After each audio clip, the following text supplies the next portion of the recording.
the worst game ever. That is what I have heard a lot of people call Vampire Reign, a game that was released in 2007. This game has been on my radar for a while now because I have seen so many people talk about how bad it is. The reason so many people call Vampire Reign the worst game ever is because the gameplay is really, really hard. The enemies in this game can take you out in like 2 seconds, so understandably, a lot of people get frustrated with this game and quit. But you guys know me by now. What interests me is not the gameplay, but the story. And I couldn't find anyone talking about the story online, probably because the gameplay is so frustrating that no one even wants to bother making it through the whole story. But I want to find out if the story of Vampire Reign is any good. Is there anything redeeming about it? Or is it also so bad that we really can call this the worst game ever? We're going to find out today because I'm going to take you through the story of Vampire Reign. But first, the disclaimer. Please do not take this video as a serious review. In these videos, I focus more on the story rather than the gameplay, as that is what is most interesting to me. So if you're looking for someone to go really in depth on the gameplay and things like that, this is not the video for you. Also, please do not take this video as me hating on this game. I genuinely enjoy all of the games I talk about, even if I'm poking fun at them. We're just here to have some fun. Okay, disclaimer over. It's time to find out if the story of Vampire Reign is bad enough to deem this the worst game ever. The game begins with us meeting Colonel Dixon of the American Information Bureau, AIB for short. He receives a report that soon the population of vampires will exceed the population of humans. Except they don't call them vampires. Like, despite the fact that this game is called Vampire Reign, they never once call them vampires. Instead, they're referred to as Nightwalkers. I guess that sounds cooler or something.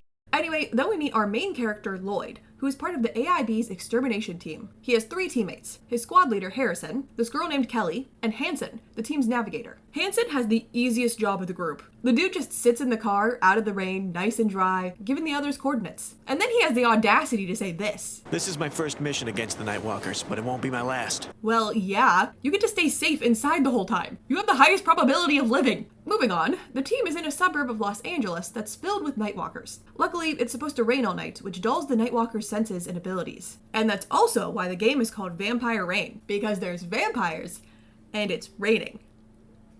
Get it? Their mission is to take out a Prime Walker. The game never really explains what a Prime Walker is, but based on context clues, they seem to be very strong Nightwalkers that have turned a lot of other people into Nightwalkers. And if you defeat them, it kills all of the people they turned. There's also an advanced team in the city that's supposed to be carrying out a whole bunch of other big missions. But then our main characters get a call from Colonel Dixon, who's like, so I lost contact with the advanced team. Can you guys maybe do their missions for us instead? So our 4 squad members head off. Well, 3 of them do, because Hanson stays cozy inside the car, and they start completing the advanced team's missions and hope to find them along the way. As they make their way through the city, they see a Nightwalker for the first time. Oh, is this a romantic spot you were talking about? Hey, what's wrong with you? What are you? No, stay away from me!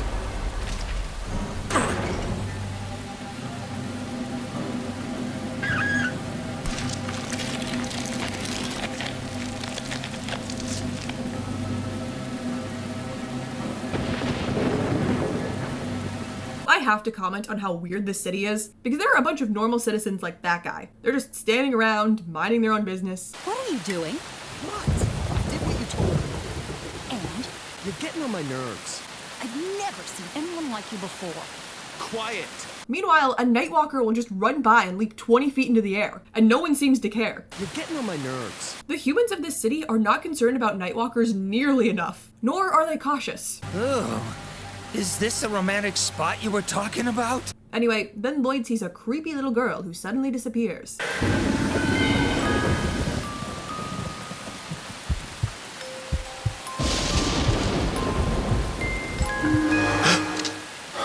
Eventually, they discover that all of the members of the advanced team are dead, with the exception of their leader, Eric, so they try to track him down, but not before Lloyd runs into the little girl a few more times. Ooh, so spooky.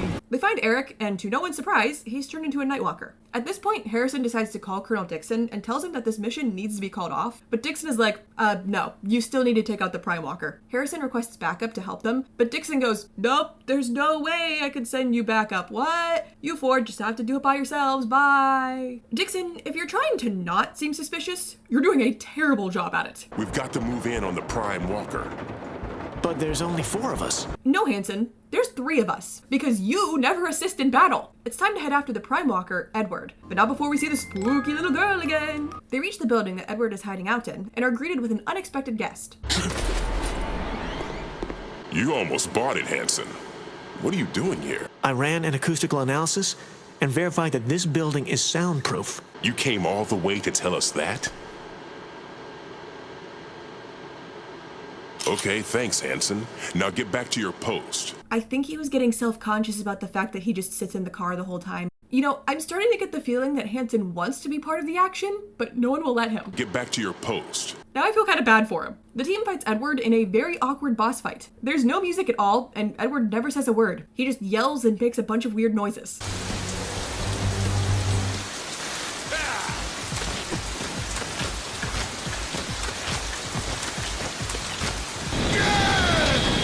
After killing him, they get a call from Colonel Dixon. I'm changing the parameters of this operation.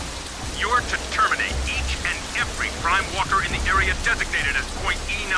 You gotta be joking. You've got no idea how many of them are out there. There's no way that... You've got your orders, Captain.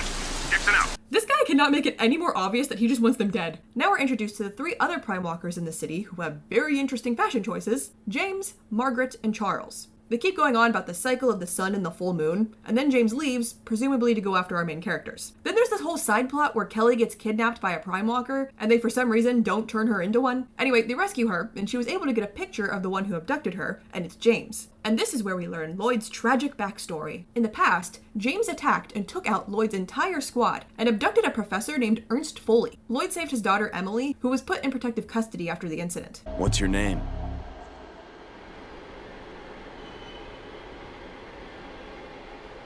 Stay here. Be as quiet as you can.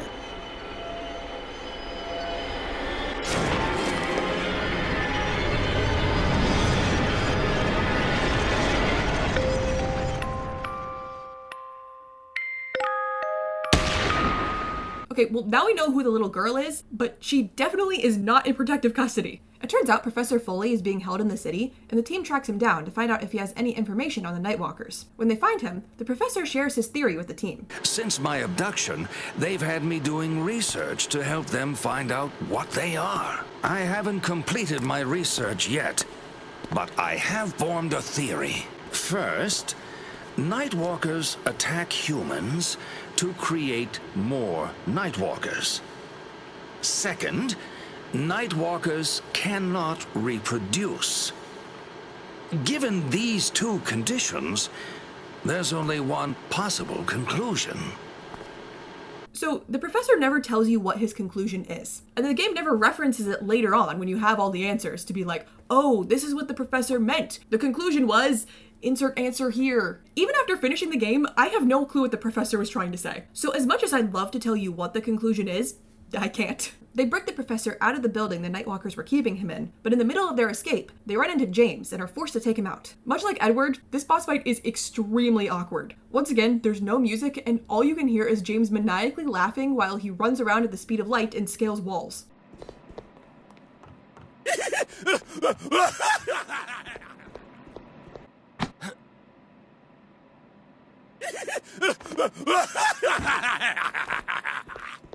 After James is taken care of, they put the professor on a helicopter and he's taken to safety. But then they realize that someone has surrounded their car with bombs, so Lloyd, Harrison, and Kelly quickly deactivate them. When they get back to the car, they make a horrifying discovery. No! Hanson! Not Hanson! I know I made fun of him, but he really grew on me. He just wanted to be useful to the team. He was supposed to be the safest one of the group inside of that car. He was supposed to live! This is my first mission against the Nightwalkers, but it won't be my last. Anyway, Harrison tries to get in contact with the Colonel and AIB headquarters, but they've cut off all communication with the team. Subtlety is really not the AIB's strong suit. The team has no choice but to keep moving forward until they run into Margaret. I thought the AIB was the government's eyes and ears, not the bloody teeth.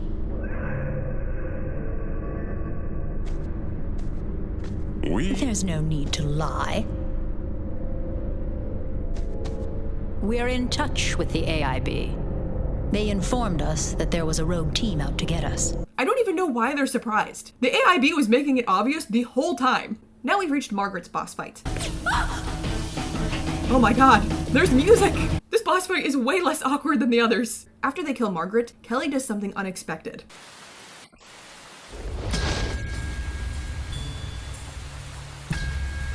What are you doing? I'm sure you have a fair idea. So Dixon had one of his lackeys in my team. I honestly felt genuinely betrayed in this moment. We spent so much time with Kelly, and it meant nothing to her. So Kelly is a traitor who's working for Colonel Dixon. She explains the Colonel and the AIB's plan to Harrison and Lloyd, but it doesn't really make a lot of sense, so just try and stick with me. The AIB wants to start a large-scale war with the Nightwalkers, and this war will start by killing all of the Prime Walkers in the city. They sent Lloyd's team in to blame them for the war starting, and now that they've done most of the work for the AIB, they plan to have them killed to get rid of evidence. The AIB created a bunch of human Nightwalker hybrids and are sending them after Charles, the last Prime Walker, at this very moment. If the AIB succeeds and kills Charles, the war will start. I'm well aware that there's a lot with this plan that doesn't make sense, but I don't have an explanation for any of it. Don't ask me why the AIB wants to start a war or how killing Charles will start it, because I don't know. Anyway, Kelly reveals that she's the one who killed Hanson, and any lingering feelings of friendship I felt towards her went out the window, because how dare you kill that sweet man? Luckily, Harrison, the icon that he is, takes care of Kelly for us.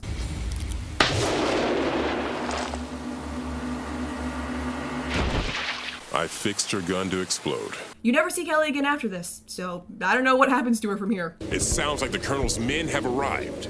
We can't let them kill the last Prime Walker. Come on, Lloyd. Let's see if we can stop a war. But first, it's been a little while since we've seen the creepy little girl.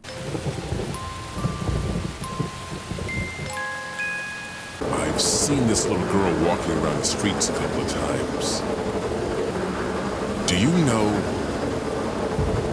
No, forget it. Forget I said anything. Wait, what do you mean Harrison can see her too? I thought that she was just a hallucination born from Lloyd's trauma that only he can see. If that's not the case, why is she just wandering around the city with a music box, being all creepy and disappearing into thin air? I don't get it, but whatever. Our duo takes on the hybrid AIB agents until they finally reach Charles. The cycle of the sun and the full moon is here. I still don't know what that means, Charles. A city soaked by rain. The rain of my lifeblood. Soon, most who dwell here will join our ranks. Okay, so the cycle of the sun and full moon is when your blood rains from the sky and turns the humans in the city into Nightwalkers? I think? That's what I got from it. You know, you would think for as much as they were hyping this cycle up, it would have a larger range than just one city. So then Lloyd kills Charles. Wait a minute, I thought killing him started the war. I'm so confused. Just because the person who killed him wasn't part of the conspiracy, the war doesn't start? Even though Lloyd is still technically an AIB member? You know what? Whatever. Sure, Lloyd kills Charles and stops the war, even though that's what was supposed to start it. We're just gonna move on because there's no time to be confused. It's time to be sad. Like my dental work? Yeah, a Nightwalker bit me when I was delivering Foley. I was afraid I would live the rest of my life as a Nightwalker. Thanks, Lloyd. Do me a favor. Tell my family I died as a man. You were a true friend, Harrison. So you would think that this is the end of the game, but it's not. My name is Monique. I am an elite walker who gave birth to the Nightwalkers. I thought we rid this city of Nightwalkers. Right now, the only two left of what you term Nightwalker are Lord Hessler and I. So this is Monique, and she and this Lord Hessler guy are natural-born vampires. She takes Lloyd to meet Hessler. We're shown a bunch of flashbacks of the two from hundreds of years ago, trudging through some snowy mountains, and Hessler keeps going, "We must make it over the ridge. Maybe we'll be accepted over the ridge." But in the end, they never make it over the ridge. Over that ridge. Over that ridge. We never made it over the ridge. In present time, Monique asks Lloyd if he's going to kill Hessler, and with no hesitation, he's like, yeah. So then Monique attacks him, but Lloyd kills her. He reaches Hessler, who is sad that he's the last of his kind, and he considers himself a failure. Lloyd decides not to kill him and leaves.